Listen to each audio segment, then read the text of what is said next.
Hey les petits potes, c'est Koa, j'espère que vous allez bien. Aujourd'hui c'est le 24 décembre, le réveillon de Noël, le dernier jour de ce calendrier. Durant tout ce mois de décembre, j'espère que ce concept vous a plu les petits potes. On y a mis tout notre amour avec Lily. J'espère que ça vous a plu, je sais que certains m'ont fait déjà pas mal de retours en commentaire. Et voilà, dans l'ensemble, vous l'avez quand même plutôt bien apprécié ce calendrier. Et je pense qu'on recommencera l'année prochaine avec peut-être 2-3 améliorations. Et maintenant, il est l'heure de déballer ce dernier paquet. Mais avant toute chose, un dernier jingle.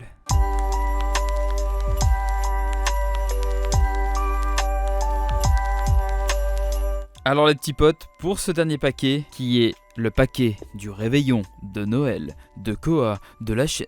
Le mec insupportable.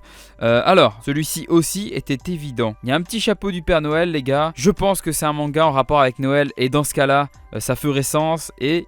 Il n'y a qu'un manga qui parlerait de Noël qu'on a, c'est Opération Santa. Je suis pas spécialement enjoué du coup de cette dernière lecture, mais voilà, on va dire que ça va être la plus représentative, celle qui clôturera le mieux ce calendrier. Je reste sur Opération Santa les gars, c'est un manhwa justement, donc un manga coréen, et c'est Lily qui l'avait acheté, c'est une petite série en 4 tomes.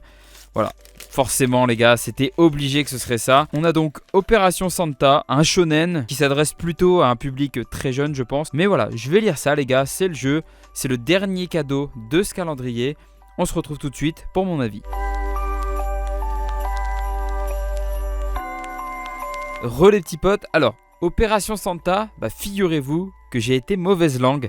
C'était une très bonne surprise au final. On a là les codes d'un shonen neketsu, mais voilà, je pensais que ça allait être très enfantin. La première de couverture laissait à désirer. J'étais en mode bon, ça va être un truc voilà qui s'adresse vraiment à un public jeune ou quoi. Écoutez, je pensais pas dire ça, mais il y a peut-être un petit potentiel pour une petite série de 4 volumes. Je pense que je vais lire la suite parce que je suis quand même assez curieux après avoir lu ce tome 1. Donc on va suivre les aventures de Tori. Ce qu'il faut savoir, c'est que ça se déroule dans un monde où tout ce qui est énergie spirituelle, voilà, on appelle ça des akashas. Et sur Terre, il y a ce qu'on appelle les Santa qui ont pour rôle justement de trouver le juste équilibre entre akashas positifs et négatifs. En gros, c'est un peu les gardiens de la planète. Ils doivent veiller à l'équilibre du monde, on va dire. Et notre jeune héros, du coup, cherche à devenir un Santa parce que son père était un Santa. C'est pas vraiment précisé dans ce premier tome, mais à première vue, chaque Santa a un pouvoir spécial parce que notre jeune héros justement maîtrise l'électricité. Et franchement, je me suis pas du tout ennuyé dans ce tome 1. Tout s'enchaîne très vite. Le jeune Tori qui veut devenir un Santa, donc qui montre que par sa volonté, voilà, il mérite d'être un Santa. Donc je pense que voilà, derrière il va le devenir. Et derrière ils vont affronter le groupe des grands méchants qu'on appelle les Angelos. C'est un shonen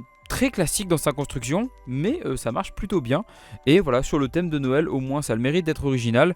Donc voilà, tous les termes sont un peu revisités. On retrouve les Rudolph, donc les reines, mais là c'est un peu des espèces de monstres. Il y a du coup les Santa, donc les Pères Noël. L'univers, le thème de Noël, je pensais pas le retrouver un jour dans un manga. En tout cas, très surpris de cette dernière lecture. Comme quoi, il ne faut jamais se fier aux apparences les petits potes. Et j'espère que ce 24e avis sur ce manga vous a quand même plu les petits potes. Moi je vous dis à demain pour le grand classement. Et jusqu'à demain, passez un très bon réveillon, passez un très bon Noël les petits potes, profitez de votre famille, mangez bien comme des cochons. Et on se dit à demain pour le classement. C'était quoi? Allez, ciao ciao.